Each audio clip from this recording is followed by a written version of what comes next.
On March 29th, 2022, GTA Plus was officially launched, announced as a premium subscription for $6 a month, where you would get some exclusive clothing, liveries, and a whole bunch of other stuff, as well as some exclusive bonuses and discounts every single month. It started out as a pretty simple month, right? Nothing too crazy. But from the second month onwards, they were already getting a little bit more aggressive with it.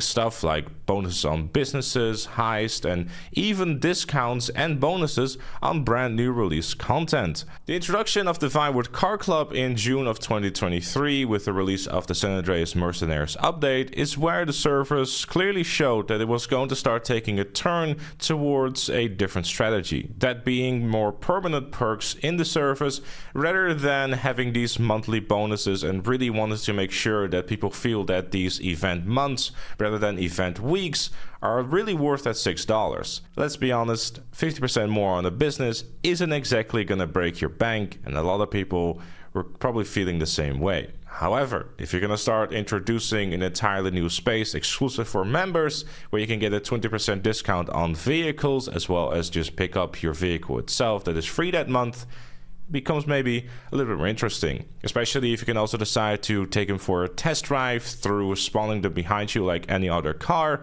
and you got yourself basically 10 vehicles extra that you didn't have to pay for with in-game cash. This, however, would be the very first step into what GTA Plus was shaping up to be. On September 22nd of that same year, Rockstar announced that GTA Plus was going to also include free games. The first one of those being GTA Trilogy Remastered. Now obviously this changed the way that the value of the subscription service was, because I don't think either of us is really going to sit here and argue that paying $6 for 3 games is bad value, especially when they normally cost about $30 or $40. This would later also be expanded upon with Red Dead Redemption 1 as well as Illinois Remastered, making that value go up even more. Then in December of 2023, Rockstar announced yet another thing to the GTA Plus subscription and GTA Online in the form of the Vinewood Car Club Garage. This is a 100-car garage available exclusively to GTA Plus members or people that feel like paying a quick $7 so they have it under 100 spaces to put vehicles in. And finally, in June of 2024, yet another GTA Plus subscription exclusive in the form of the Vinewood Car Club app. This app allows you to collect every single business save in the game with just a few presses of a button. No more that you have to go to the businesses themselves in order to collect the cash. You can just do it with a phone app. And naturally, in April of 2024, they raised the price. I'm standing here in front of the Rockstar Games offices where they just came fresh off a meeting where they decided it was time to milk the player base yet again by raising up the prices for the already ridiculous subscription service GTA Plus. Rockstar Games has decided that $6 a month to get double cash in running back wasn't enough of a joke just yet. No. Now you will have to pay $8 a month and you will enjoy it like the good little slut you are, you dirty whore. I've always been of the opinion that GTA Plus has a lot of nice to haves. The 100-car garage, in my opinion, is a nice to have because the vast majority of the player base is probably not going to need a 100-car garage on top of all the different garage spaces that are available within the game. As a newer player just wanting to have every single vehicle within one garage, I can see the argument to be made. A 20% discount on about 10 vehicles every month is a nice to have. A free vehicle is a nice to have. The exclusive clothing and livery and the double money and the discounts are nice to have. So especially the clothing items and deliveries, I personally don't really care too much about them.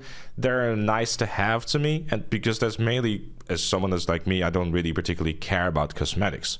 But I can see the argument of FOMO and that sort of stuff being made for that particular set of items. However, this argument is no longer really going to be a thing when you start adding stuff that many would argue is a quality of life change. Being able to open up your phone and then select all your save earnings in one click of a button is, starting to lean a little bit towards the wrong side. I'm all for making sure that GTA Plus has good value for those that are subscribed to the service, and obviously Rockstar as a business wants to entice more people. And I think they're doing a good job with it. At the start, it's kind of like, okay, they're really trying to entice people to get the service so they can get more money on heist or businesses or anything along those lines. Luckily, relatively quickly, they switched it to more interesting things and permanent perks that are like nice to haves and kind of enhance your experience a little bit, but not too much where it leans towards a must-have, if you will. Like, I would argue, if you never played Eden Noir, Red Dead Redemption 1, or the GTA trilogy, or all of them, then it's an unbelievable value for $8, where you can probably get through the games in like 2 or 3 months. But obviously this is difficult to judge for me because I don't know how much time you have. But even then, $8 a month, let's say you go through it for 3 months, that's still a lot less money than you would pay for the games outright. And if you're an active GTA Online player, you get a bunch of bonuses with that too. Admittingly, I'm a little conflicted about GTA Plus, because on one hand, I still really feel that it's very much a nice to have, geared towards players that are not really super into Rockstar games themselves, or like super hardcore with GTA Online and only recently started playing it. Like, a lot of those bonuses and things that you get with it are nice to have, especially as a newer and or casual player. But it's a Vinewood app where I start to wonder, this is a feature that everyone in the player base would have loved to have, and very much looks like it would have been something added to the interaction menu, because the Vinewood app simply opens an interaction menu where you can collect everything.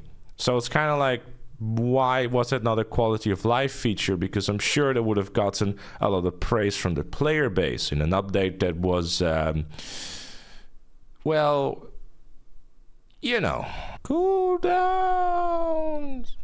Is it a major deal to me? No, I still personally feel that it's leaning more towards the nice to have rather than towards the quality of life stuff. But as people have pointed out within my community, it's starting to look very much like Rockstar is trying to test the waters, how much quality of life stuff they can hide behind a paywall.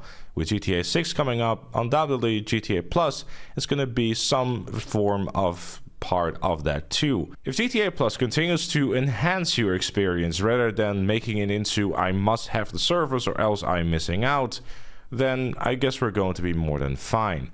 Having said this, with the phone app, and I guess the way the GTA Plus seemingly is going more and more towards it being a permanent thing that most players will probably want to have, then yeah, I think we might be in for quite a ride. But at the time of recording, it's hard to see, but there is a trend going on with the service that is leaning more towards those permanent perks and those must-have type of things rather than a nice-to-have thing. And I'm hoping they will still stay on the path of the nice to have, at least for the time being. But I guess with GTA 6 coming out, it remains to be seen. But for now, those are my thoughts. Let me know yours in the comments down below. Do you think GTA Plus have kind of gone to a better way of what they started out with? Or do you think that it's kind of been going more and more towards the wrong way? Let me know in those comments down below. Thank you everyone for watching. Leave a like, subscribe, and become a member like Chloe, GTA Plus. Don't question it, okay? Notorious Jam and the Costronics, and I'll see you all later.